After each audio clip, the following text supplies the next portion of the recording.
Well, good morning. This is Handsome Jack of Have Gas Will Travel. Thought I'd make a little video this morning. I try to keep one on every couple days. I was doing it every day, but got to be a little bit much. I want to keep this fun, informative, and what else I can do to make it useful. Well, I was in watching some YouTube videos this morning, and I realized something.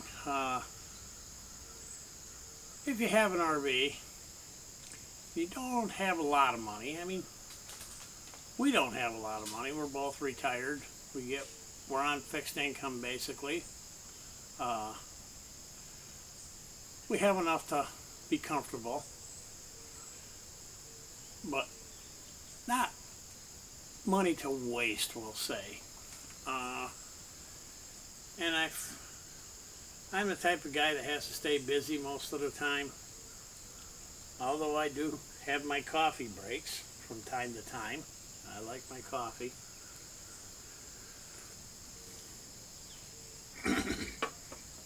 And I drink a lot of it, at least 10 or 15 cups before noon, which to some people is excessive. To me, it's just right.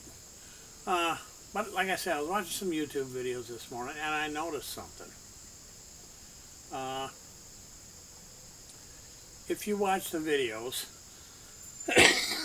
excuse me, of these high-end Class A's, they pretty much have everything in them. And I've never seen an RV yet that was perfect. I mean, there's always something that can be done, and to make things a little bit better for you.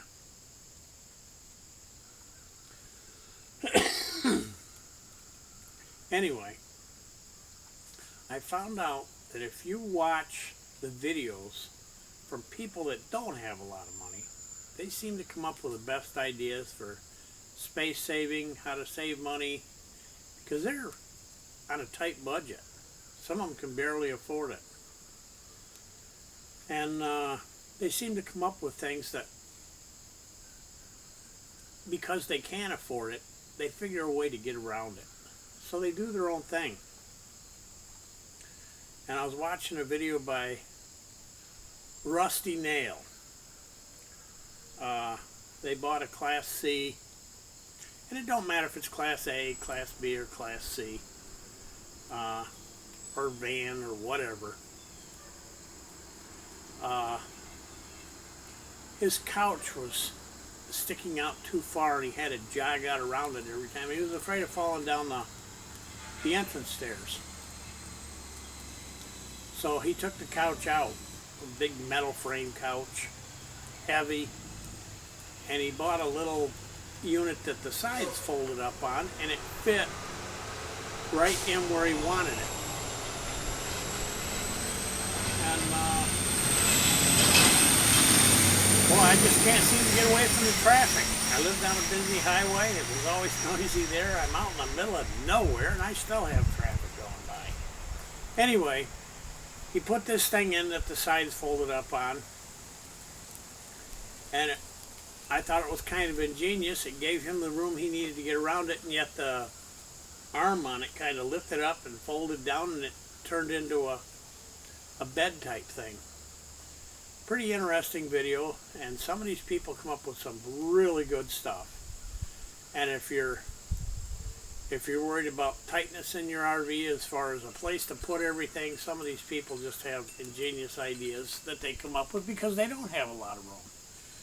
The van dwellers, I watch them on YouTube too, because they have very limited storage, yet they always seem to get by. And if you watch some of the ingenious things they do, they find a place for everything. We've got a 33-footer, and I can't find a place for everything. And these people are living in vans, and they've got everything that I've got. It's just a matter of getting it in there right, or building something to make it work. And they always seem to do it. So that's kind of what we're about this morning. Like I say, it doesn't matter Class A, B, or C. You never have enough room, and yet you make it work.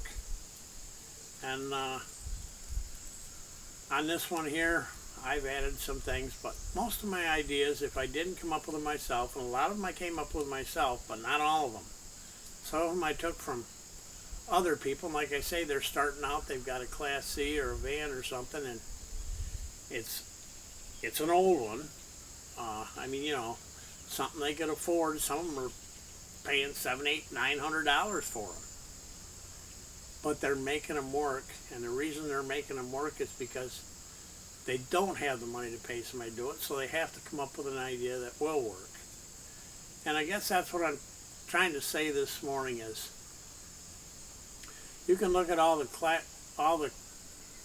classy ones and see all that they've got, and when they get tired of it, they just trade it in and buy another one because they've got the money. But some of us don't. And like I say, if you watch some of these other people, they come up with some really good ideas. There's no excuse that anybody should not be able to do this. You don't have to start out with a 40-foot Class A. A lot of people start out with vans and then they move up to a Class C or something, and they're happy. It's a really good life. I can say that for it because we really enjoy it. But let's, like I said, I watch a lot of the videos from the poor people, and it works. Another truck. They're fixing the roads out here, so because they had a major washout here a few weeks ago, and they took a lot of the bridges and stuff out, and they're fixing them now. So we're going to get some traffic. But like I said, ingenious things that they come up with, and cheap to do.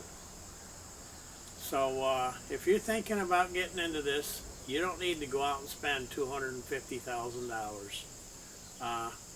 In fact, I would recommend it like we did. We started with a Class A. It's a 1997. We didn't spend a lot of money on it.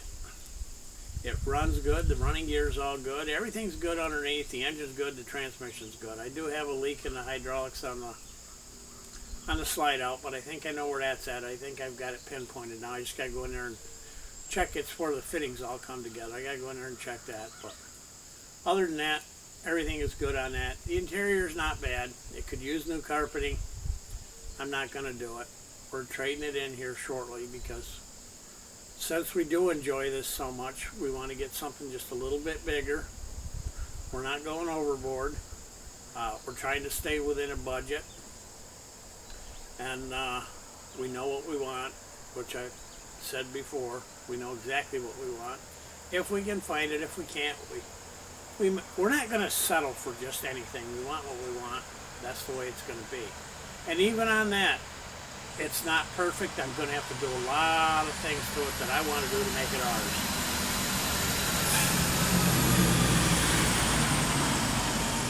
Town trucks.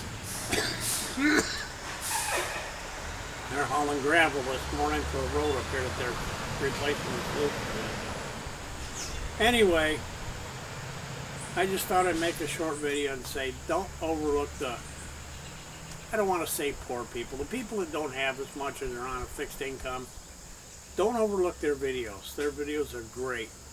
They're ingenious. They think of all kinds of things. And it's just a mistake to overlook them. So if you're watching these videos, go in and take a look at some of the Class C's and like that, the older ones that people are fixing up, and you can usually tell from the pictures on the videos and stuff which ones they are. And use some of their ideas, I guess is what I'm trying to say, and it'll make it much better for you. If you're handy at all, there's a lot of things you can do to make it more like home. And like I say, ours is our home. We love it, and I'm sure you will too. So that's about all I've got to say. I was thinking about it this morning's all, and I see these videos on there, and I watch a lot of videos, but I found out by watching the ones that are kind of on fixed incomes and like that, like we are, that they come up with some of these ideas that are pretty good, and it can make your life a lot easier in one of these. So I guess that's about it for now. This is Handsome Jack and Ramblin' Rose and Princess of Have Gas Will Travel. Have a nice day. Today is Monday. I'm not sure what day it is, but this is going on today, so it'll be today's video. So have a good week. Don't work too hard, and we'll look forward to seeing you again next time. Bye for now.